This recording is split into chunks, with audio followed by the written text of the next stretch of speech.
할렐루야. 말세지만 하나님께서 우리에게 영적 분별력을 주시기를 축복합니다.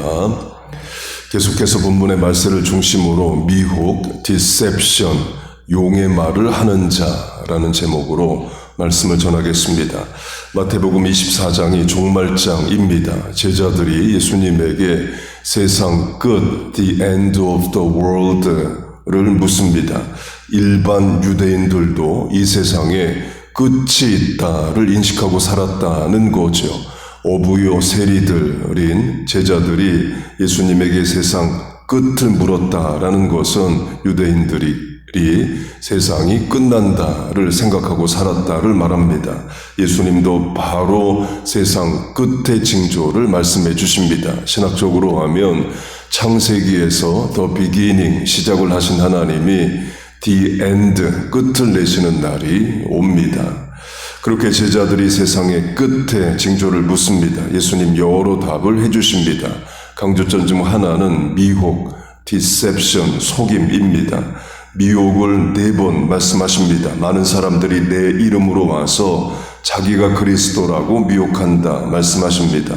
그리고 거짓 선지자가 많이 나와서 미혹한다 말씀을 하셔요. 마태복음 24장에 미혹이 가장 많이 나옵니다. 곧 말세지만 속는 일이 일어난다는 거죠.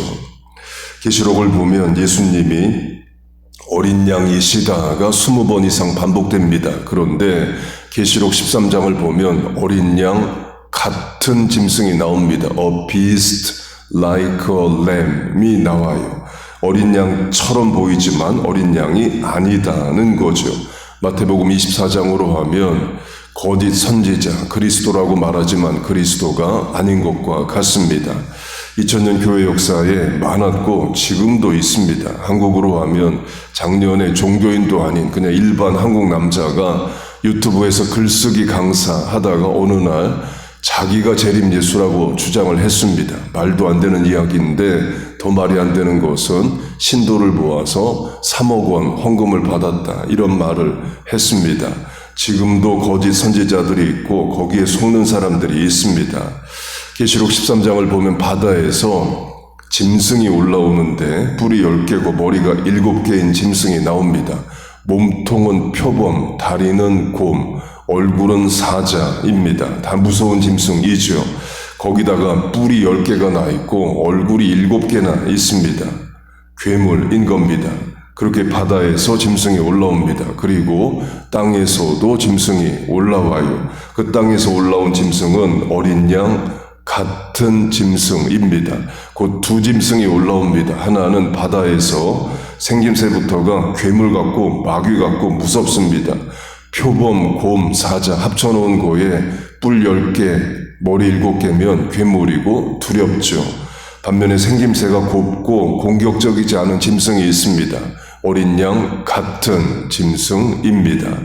미혹된다, 속는다 그러면 생김새부터가 괴물 같은 짐승에게는 아예 속지를 않습니다. 두려우니까 접근도 안 해요. 종교로 하면 우리가 이슬람, 불교에 속지 않습니다. 아예 상종을 안 하죠.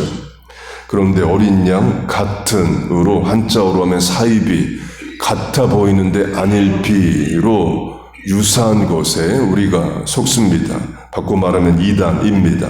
다를 이자 끝단자로 처음엔 우리와 같은 교회라 말하고 예수 믿는다 말하고 같은 성경 읽고 같은 찬송 부르는데 결국 끝에 가보면 다르리 끝단이 되는 것과 같습니다.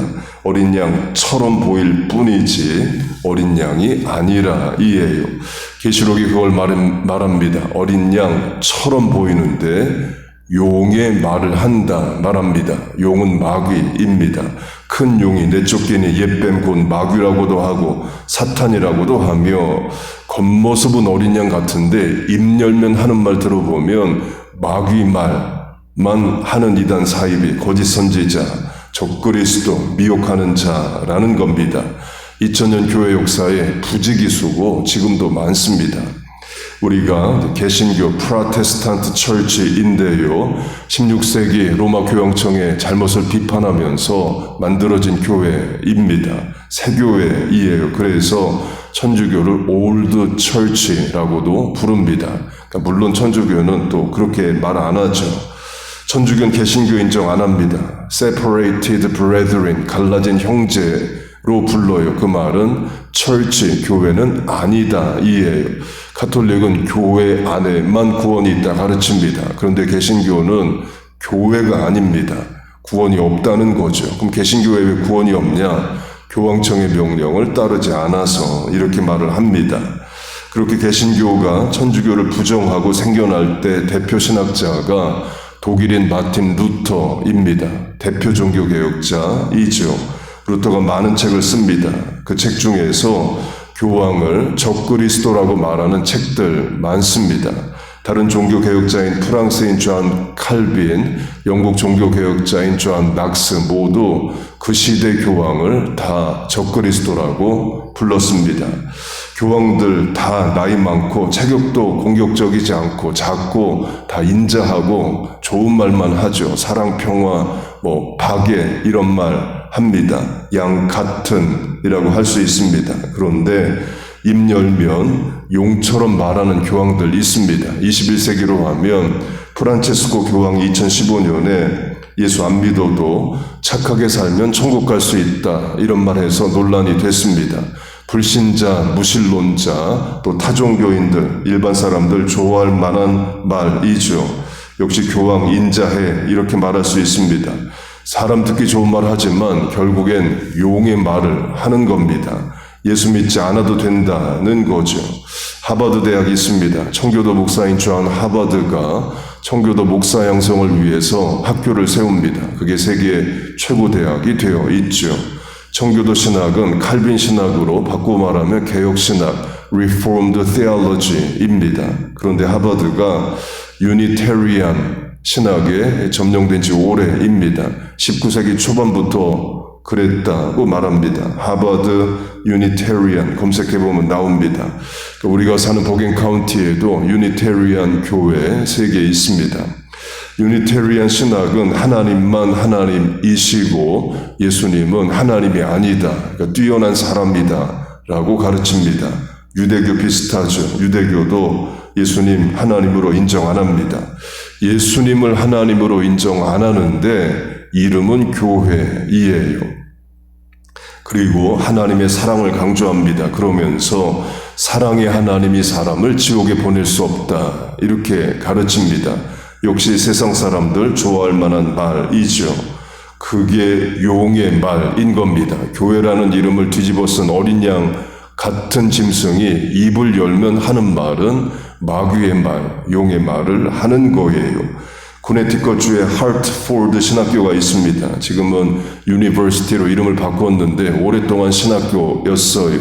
특징은 목사 양성과 이슬람 이맘 양성을 동시에 해냅니다. 한국식으로 하면 이름은 신학교인데 거기서 스님 만들어낸다면 말이 안 되는 거죠.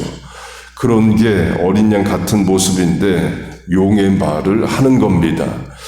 페미니즘도 마찬가지입니다. 여성 인권, 여성 평등 당연히 존중해야 됩니다. 그런데 잘못된 페미니즘은 남성을 미워합니다. 아버지 미워하게 만들고 남편 미워하게 만들어요. 특별히 아버지를 미워하는데 하나님을 아버지라 부르는 곳에도 영향을 미칩니다. 그러니까 페미니즘 신학에서는 하나님을 Father, 아버지라 부르면 안 된다 주장합니다. 예수님 가르쳐 주신 주기도문의 시작이 Father, 아버지, 헬라어로 아버지로 시작을 하는데 아버지 빼버립니다. 성경이 하나님이나 예수님을 인칭 대명사로 하면 3인칭 남성입니다. He, His, Him 다 그렇죠. 하나님을 그렇게 남성 대명사로 부르지 말고 God, Gods로 쓰자 주장한 지 오래입니다. 성경적이지 않죠. 여성 인권 주장하는 또 사회적 약자 보호하는 것 같은 어린 양 같은 존재지만 입을 열면 결국 성경의 하나님 대적하는 용의 말을 하는 겁니다. 동성애 옹호 차별금지법도 마찬가지입니다. 성경이 동성애만 정죄하는 게 아닙니다. 모든 성적 타락을 다 정죄합니다. 예를 들면 간음하는 자들이 간음을 합법화 시켜줘라 교회는 간음을 정죄하지 말라. 간음해도 떳떳하게 해주고 목사 장로도 할 수 있게 해줘라. 안 합니다. 간음하는 자들도 부끄러운 줄 알고 다 숨어서 합니다. 그러나 동성애자들은 다 해달라고 하죠. 그러면서 이렇게 주장합니다. 하나님 사랑 아니시냐? 교회가 사람 사랑해야 되는 거 아니냐? 맞죠. 그러나 죄를 인정해달라로 갑니다. 어린 양처럼이지만 용의 말을 하는 겁니다. 공산주의도 마찬가지입니다. 기독교를 아편이라 말하고 materialism, 유물사관, 사람은 영적 존재가 아니다. 하나님 믿지 않아도 되고 천국 지옥 없다. 가르칩니다. 공산주의 빠지면 예수 못 믿습니다. 공산주의도 어린 양처럼 말합니다. 대표적인 게 평등이죠. 전에 중국에 가서 조선족으로 공산당원하다가 예수 믿은 분과 대화해 본 적이 있습니다. 당시 중국 인구 14억 명 정도의 1억 명 정도만 당원이래요. 그러니까 소수만 공산당원입니다. 당원은 줄을 안 선답니다. 그러니까 지금은 중국도 인터넷으로 기차표 사지만 예전에 인터넷 없을 때 직접 개표구 앞에 가서 표를 샀을 때로 하면 중국의 명절에 사람들 줄 많이 서죠. 그러면 공산당원은 줄 안 서고 바로 맨 앞에 가서 표를 산답니다. 당원의 평등이지 비당원은 평등하지 않아요. 시진핑 딸 하버드 나왔습니다. 일반 중국인의 자녀가 하버드 갈 수 있나요? 외국 여행 자체도 불가능합니다. 요새 여권 다 뺏는단 말 나와요. 공립학교를 장악한 진화론도 마찬가지입니다. 과학의 이름을 말하지만 결국에 하나님의 창조를 부정합니다. 진화론에 빠지면 예수 믿기가 어렵습니다. 예수 안 믿지만 사람 좋은 생물 선생님, 예수 안 믿지만 나한테 잘해주는 화학 선생님, 의대 갔더니 사람 인자하고 인격적인데 예수 안 믿는 지도교수들이 양 같은 선한 이미지만 결국에 용의 말을 하게 됩니다. 하나님 믿을 필요 없고 예수 믿지 않아도 된다 말하기 때문입니다. 영적 분별력이 필요합니다. 방법은 말씀 위에 바로 서는 겁니다. 자녀로 하면 어릴 때부터 교회 다니고 말씀 듣고 성장해야 됩니다. 그러면 분별력이 생깁니다. 미혹, 디셉션, 속이는 것을 강조했는데요. 위조지폐로 하면 은행에 취직을 하면 위폐의 특징도 가르치지만 더 많이 가르치는 것은 진폐, 진짜 화폐의 특징이랍니다. 진폐의 특징을 온전히 알면 위조지폐는 저절로 분별되는 겁니다. 상품 로고도 마찬가지죠. 진짜 상표를 정확히 알면 유사한 가짜들은 저절로 분별됩니다. 말씀 위에 바르게 신앙을 세우면 이단 사이비는 분별이 돼요. 어떻게 분별되냐? 들어보면 이상해요. 물론 이단 전문가나 신학자가 아닌 이상은 뭐가 딱 이단이라고 정확히 말을 못할 수 있습니다. 그러나 어찌 들어보면 이상합니다. 그게 기준이 있다는 거고 분별력이 있다는 거죠. 엄마 목소리로 하면 분명합니다. 엄마 목소리 정확히 알면 유사한 가짜 엄마 목소리는 저절로 분별되는 거예요. 엄마 목소리 설명해보라 하면 말로 어떻게 부모 목소리를 설명하겠어요. 그러나 들어보면 압니다. 아닌 건 아닌 거예요.